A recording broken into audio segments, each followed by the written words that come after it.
오늘은 넘어진 자리에서 다시라는 제목으로 함께 말씀 나누겠습니다. 여러분 축구 좋아하시나요? 축구. 직접 뛰는 거 아니어도 보는 거 좋아하시는 분도 있고 축구를 안 좋아하시는 분도 축구 선수 한 명쯤은 압니다. 여러분들 아는 선수 누구 있죠? 박지성. 손흥민이라고 할 줄 알았는데 박지성 은퇴했지만 박지성 선수도 있죠. 축구, 한국에 있어서 축구는 굉장히 중요한 스포츠이고 요소입니다. 그런데 한국 축구계가 쑥대밭이 된 적이 있습니다. 한국 축구계가 쑥대밭이 된 적이 있습니다. 2011년 한국 프로축구에서 50명 이상의 선수와 관계자가 불법 도박 조직에 연루된 대규모 승부조작 사건 때문입니다. 그러니까 승부조작 때문에 그러한 쑥대밭 사건이 있었다는 것이죠. 쑥대밭같이 된 일이 있었다는 겁니다. 그래서 경기 결과를 미리 정해놓고 브로커로부터 돈을 받은 뒤에 져주거나 또는 일부러 실수하는 그러한 방식을 했습니다. 스포츠에 있어서 승부조작은요, 선수로서는 영구제명입니다. 엄청 중한 징벌이에요. 영구제명이고요. 사회적으로는 징역형을 받을 수 있습니다. 아주 큰 범죄라는 것이죠. 당시 축구 팬들 사이에서는요, 이런 말이 나왔습니다. 이제 한국 축구는 믿을 수가 없다. 이제 한국 축구는 믿을 수가 없다. 그리고 일부 가담한 선수들은요, 극단적 선택까지 하였습니다. 정말 한국 축구가 완전히 쑥대밭이 된 거죠. 이스라엘도 그랬습니다. 완전히 쑥대밭이 되었습니다. 첫 번째 전투였던 난공불락의 여리고성은요, 비상식적인 방법, 하나님을 예배함으로 승리하였습니다. 하나님이 하신 거죠. 그리고 두 번째 전투, 아이성 전투를 벌이게 됩니다. 아이성 전투에서 충분히 이길 수 있음에도 불구하고 이스라엘은 패배하였습니다. 3,000명의 군사 중에요, 36명이 죽었습니다. 많이 죽은 거예요? 적게 죽은 거예요? 3,000명 중에 36명. 엄청 적게 죽은 거죠. 전쟁인데, 전투인데. 그런데도 불구하고 백성 모두가 5절 말씀 마지막에 보니까 그 마음이 녹아서 물같이 되었다고 합니다. 백성들 모두가 낙담하고 있는 것입니다. 이스라엘은 완전히 쑥대밭이 되었습니다. 공동체가 완전히 넘어졌습니다. 왜 그런 걸까요? 왜? 하나님이 무능력해서 그런 걸까요? 아니면 하나님이 변덕스러우신 걸까요? 야, 저번엔 이게 좋은데 이번에는 사실 아니었어. 이런 변덕일까요? 오늘 그 넘어진 이유와 다시 일어설 수 있는 방법을 함께 나누어 보고자 합니다. 우리 본문 말씀 1절, 다시 한번 1절을 읽어보겠습니다. 이스라엘 자손이 온전히 바친 물건으로 말미암아 범죄하였으니 이는 유다 지파 세라의 증손 삽디의 손자 갈미의 아들 아간이 온전히 바친 물건을 가져갔음이라. 여호와께서 이스라엘 자손들에게 진노하시니라. 이스라엘이 약속의 땅에 들어가기 위한 전쟁은요, 사람이 하는 게 아닙니다. 하나님이 하시는 전쟁입니다. 그래서 비상식적인 방법, 지난주에 여리고성의 전투 어떻게 했나요? 무기로 했나요? 전술로 했나요? 아니에요.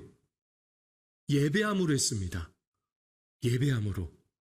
예배를 하니까 승리하게 되었다는 거예요. 아니, 승리를 주신 거죠. 하나님께서 하나님의 방법으로 싸우시고 승리를 주십니다. 그래서 전쟁에서 얻은 전리품은 다 누구의 것이 될까요? 하나님의 것인 거예요. 하나님이 싸우셨기 때문에 전쟁에서 얻은 전리품은 다 하나님의 것입니다. 그리고 하나님은 그것을 온전히 바치라고 명령하셨습니다. 온전히 바친 물건, 이것을 히브리어로 헤렘이라고 합니다. 헤렘. 이 헤렘의 뜻은 뭐냐면 진멸이에요. 진멸. 그러니까 하나님께 바쳤다가 제사상처럼 바쳤다가 가져가는 게 아니라 하나님께 다 진멸하라는 거예요. 그래서 온전히 하나님께 다 드리라는 것입니다. 만약 온전히 바친 물건에 손을 댄다면 고통을 당하게 될 것이라고 하나님께서 미리 말씀하셨습니다. 그런데 손을 댄 사람이 있었습니다. 누굴까요? 바로 아간이라는 사람입니다. 이 아간이 하나님께 바칠, 다시 말해서 완전히 없애야 할, 진멸해야 할 물건에 손을 대고 만 것입니다. 가져갔어요. 그래서 하나님이 몹시 화가 났습니다. 브랜딩 전문가이자 목사인 황인건 대표가 있습니다. 황인건 대표는 오무교회가 온다라는 책을 썼는데요. 이 책에서 심리학자 진 트웽의 주장을 이야기합니다.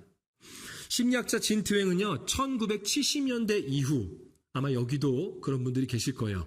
1970년대 이후로 태어나신 분들 계시죠? 이 세대들을 가르쳐서 제너레이션 B라고 합니다. 그러니까 나 세대라는 거예요. 나 중심의 세대라는 거죠. 역사상 가장 개인주의적인 세대라고 그렇게 표현했습니다. 이들은 어려서부터 너 자신을 사랑해라, 너는 특별하다 라는 그런 메시지를 지속적으로 들어왔습니다. 그렇게 성장하다 보니까 개인의 감정과 개인의 의견, 개인의 선택을 무엇보다도 중요하게 여기는 가치관이 자연스럽게 내면화되었다라는 것입니다.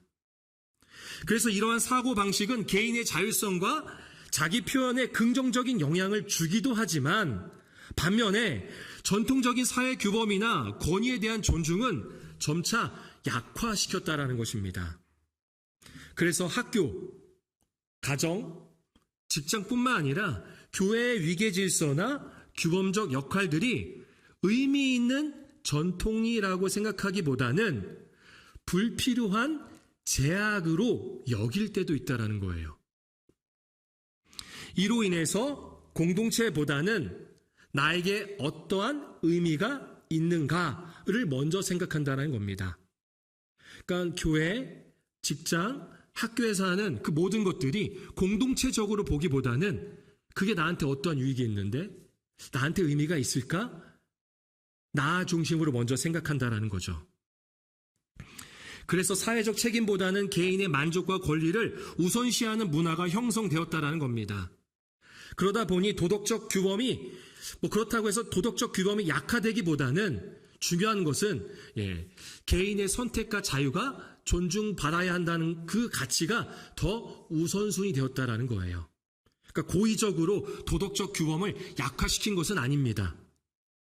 그저 개인의 선택과 자유가 더 존중받아야 된다. 나는 그것을 우선순위한다라는 것이죠. 그게 바로 제너레이션 B, 나 세대라는 거예요. 개인주의 세대라는 거죠. 그런데 저는 그렇게 생각합니다. 개인주의 자체는요, 나쁜 게 아닙니다. 개인주의 자체는 나쁜 게 아닙니다. 하지만 극단적 개인주의는 결국 정서적으로 공동체에 피해를 줄 수 있습니다. 공동체의 규범도 중요하지만 그리고 개인의 선택과 개인의 자유도 존중받아야 합니다. 하지만 아간이 하나님께 온전히 바쳐야 할 물건을 가져갔습니다. 전쟁에 임했던 한 사람으로서 어찌 보면 아간의 선택이고 아간의 자유처럼 느껴집니다. 다른 이들에게 물리적 피해를 준 것도 없습니다. 그저 사회적, 공동체적 책임보다 개인의 만족과 개인의 권리를 우선순위했던 것입니다. 요즘 같은 개인주의 시대에서는요, 흔한 일이죠. 누가 뭐라 하지 않을 거예요.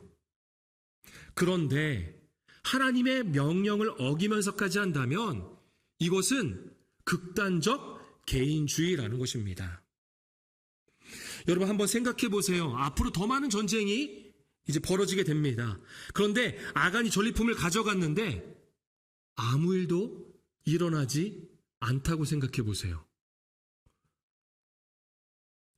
아간이 그걸로 끝날까요? 누군가는 아간이 물건을 가져갈 때 볼 수도 있고요. 또는 아간이 누군가에게 말할 수도 있을 겁니다.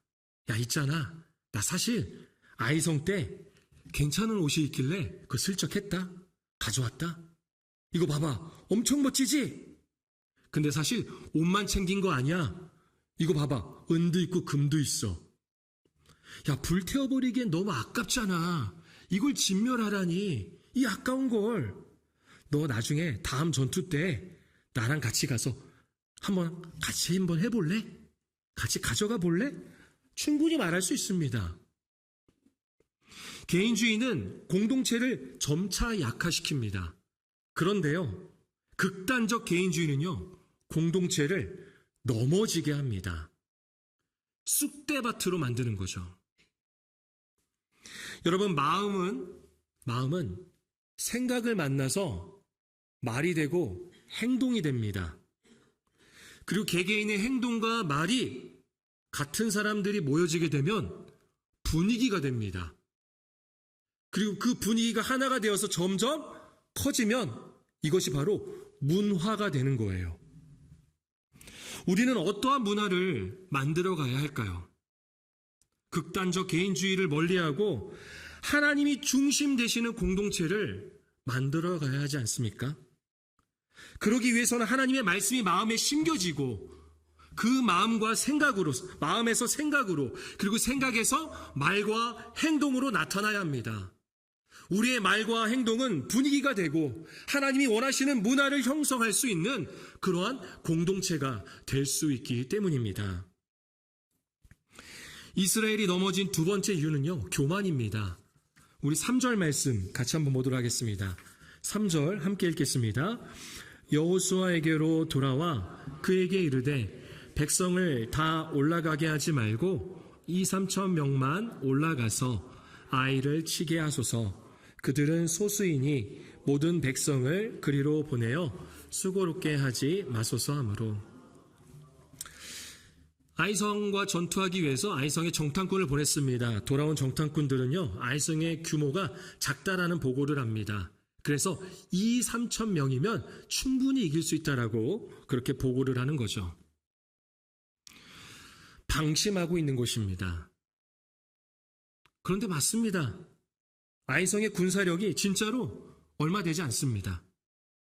진짜 2,000명이면 누워서 떡 먹기로 이길 수 있는 전쟁입니다. 그냥 성을 함락시킬 수 있습니다. 그런데 빠진 것이 있죠. 본문은 그것을 말하고 있는 것입니다. 하나님의 도우심을 구하는 기도나 예배가 없습니다. 약속의 땅에 들어가는 전쟁은요, 무기와 전술로 하는 것이 아닙니다. 이미 여리고성 전투를 통해 익히지 않았습니까? 그리고 정탐꾼의 말 중에 아주 무서운 표현이 있어요. 바로 수고롭게 하지 마소서라는 거예요. 그렇게 많이 갈 필요 없습니다. 그렇게까지 수고해야 됩니까, 우리가? 수고롭게 하지 마소서라는 거죠. 이것은 마치 여리고성 정복이 자신들이 한 수고와 노력의 결과인 것처럼 그렇게 말하고 있다는 것입니다. 이 전쟁은 하나님이 이겨놓으신 승리를 예배함으로 얻는 것입니다. 내가 승리를 만드는 게 아니라 이미 하나님이 승리를 만들어 놓으셨어요. 그것을 예배함으로, 하나님을 예배함으로 그 승리를 얻는 것입니다. 여러분, 우리의 수고와 노력의 대가로 여긴다면 하나님의 은혜가 그만큼 줄어드는 거예요. 지금까지 살아온 인생의 길이, 지금 내가 이 자리에 있는 것이, 오늘 감당해야 하는 사역이, 만나는 사람들과의 관계가, 내 가정이, 벌어들이는 수익이, 내 성적이, 내 수고와 노력의 대가로 여긴다면 하나님의 은혜가 없는 것입니다. 여러분, 이게 바로 교만입니다. 교만은 하나님 없이도 할 수 있다라는 마음이에요. 하나님 없이도 괜찮아요 라고 하는 마음이 바로 교만입니다. 하나님이 가장 싫어하시는 것이죠. 그래서 지혜서 잠언은요, 교만에 대해서 이렇게 말합니다. 우리 잠언 16장 18절 말씀 함께 읽겠습니다. 교만은 패망의 선봉이요 거만한 마음은 넘어짐의 앞잡이니라. 우리 한 번 더 읽어보겠습니다. 교만은 패망의 선봉이요 거만한 마음은 넘어짐의 앞잡이니라.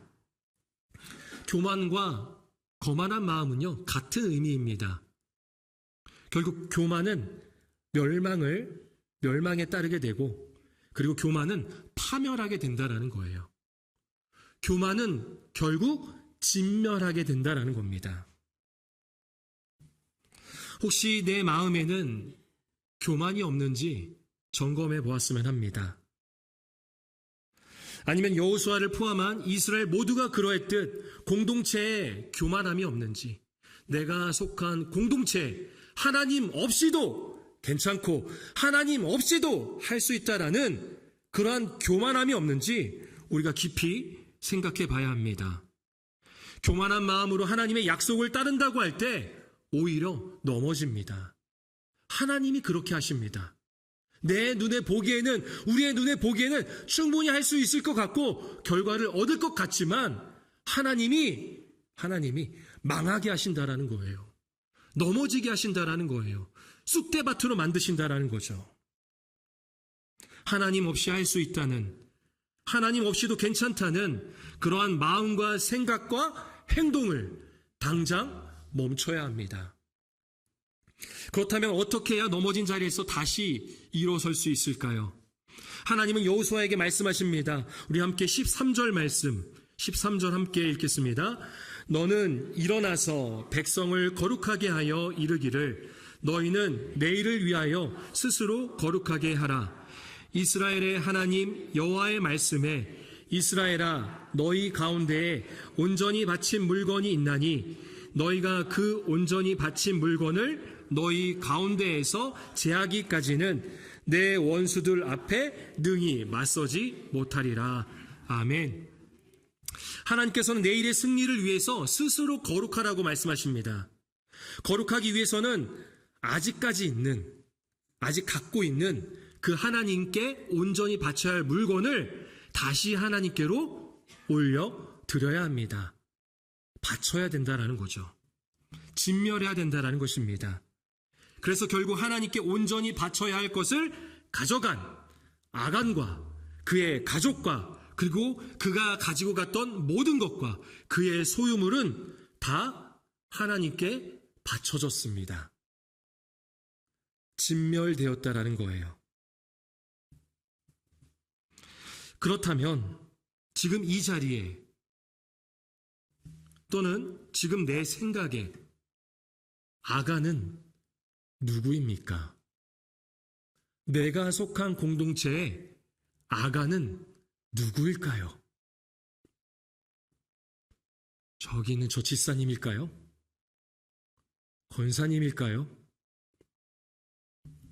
아니면 나를 평생 고생시킨 남편입니까? 아니면 여전히 내 마음에 아픔을 남긴 자식입니까? 아간은 누구일까요? 바로 나입니다. 내가 아간입니다. 나와 내가 속한 가정과 무리만 생각했던, 내가 속한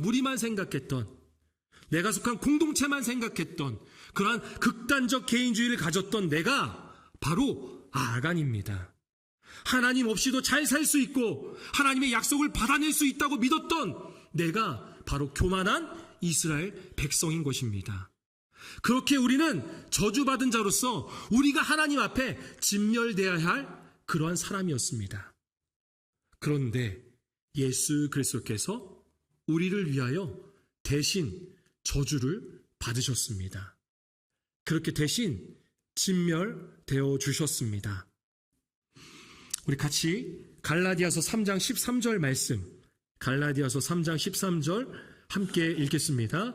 그리스도께서 우리를 위하여 저주를 받은 바 되사 율법의 저주에서 우리를 속량하셨으니 기록된 바 나무에 달린 자마다 저주 아래에 있는 자라 하였음이라. 아멘. 우리의 죄를 속량, 우리가 받아야 할 저주를 누가 대신 받으신 거예요? 예수님, 예수 그리스도께서 대신 받으셨습니다.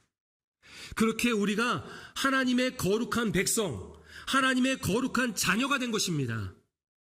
우리가 다시 일어서려면 거룩한 하나님의 백성이 되어야 되고 하나님의 거룩한 자녀가 되어야 되는데 나 스스로는 할 수가 없는 거예요. 오히려 나는 진멸되어야 되는 거예요. 그런데 나를 대신해서 하나님의 하나뿐인 그 아들 독생자 예수 그리스도가 십자가의 죽으심으로 나를 대신해서 피를 흘리심으로 내가 속량되었다라는 것입니다.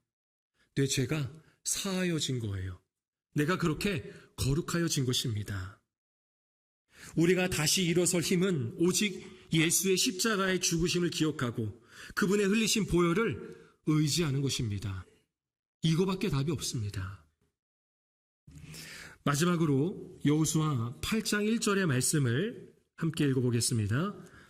여호와께서 여호수아에게 이르시되 두려워하지 말라 놀라지 말라 군사를 다 거느리고 일어나 아이로 올라가라. 보라 내가 아이 왕과 그의 백성과 그의 성읍과 그의 땅을 다 내 손에. 아멘. 하나님께서는 여호수아에게 두려워하지 말라 놀라지 말라 말씀하시면서 다시 약속하십니다. 내가 아이성의 왕과 아이성의 백성과 아이성의 성읍과 그리고 뿐만 아니라 그 땅을 다 내 손에 주겠다가 아니라 이미 줬다라는 거예요. 이미 주셨어요. 넘어진 그 자리에서 이제 다시 시작하라는 겁니다. 쑥대밭이 되었던 그 이스라엘이 이제 다시 일어나야 된다는 것입니다. 극단적 개인주의와 교만을 버리고 하나님이 이루신 승리를 하나님만을 바라보며 하나님만을 의지하면서 나아가야 된다는 것입니다. 몇 해 전에 방영했던 드라마 중에요. 스카이캐슬이라는 드라마가 있었습니다. 아마 보신 분들도 있을 겁니다. 이 드라마 스카이캐슬에 보면 이런 대사가 있습니다. 연장은 고쳐 써도 되지만 사람은 고쳐 쓰는 게 아니다. 연장은 고쳐 쓸 수 있지만 사람은 고쳐 쓰는 게 아니다. 여러분 어떻게 살다 보니까 경험적으로 이런 고백이 나타날 때가 있지 않나요? 야, 사람 고쳐 쓰는 거 아니다. 안 돼. 안 변해. 그 사람 안 바뀌어. 그렇게 생각할 때가 있잖아요. 그러한 내 모습이 있을 때도 있잖아요. 그런데 하나님은요, 저와 여러분을, 우리를 고쳐서 사용하십니다. 하나뿐인 아들 예수 그리스도를 십자가에 내어주시어 우리를 완전하게 고치셨습니다. 그렇게 거룩한 백성으로 삼아 주신 겁니다. 내가 나를 볼 때는 전혀 거룩이라는 게 없어요. 거룩하지 않아요. 민망해요. 그런데 하나님이 그렇게 거룩한 백성으로 삼아 주셨다라는 거예요. 이제 우리는 우리의 믿음과 신앙에 있어 넘어진 자리에서 다시 일어나야 합니다. 공동체를 넘어뜨리려는 극단적 개인주의와 교만을 내어버리고 하나님만을 바라보며 하나님만을 의지하는, 그래서 하나님의 약속을 소유하는 하나님의 거룩한 백성, 하나님의 거룩한 자녀가 되기를 소망합니다.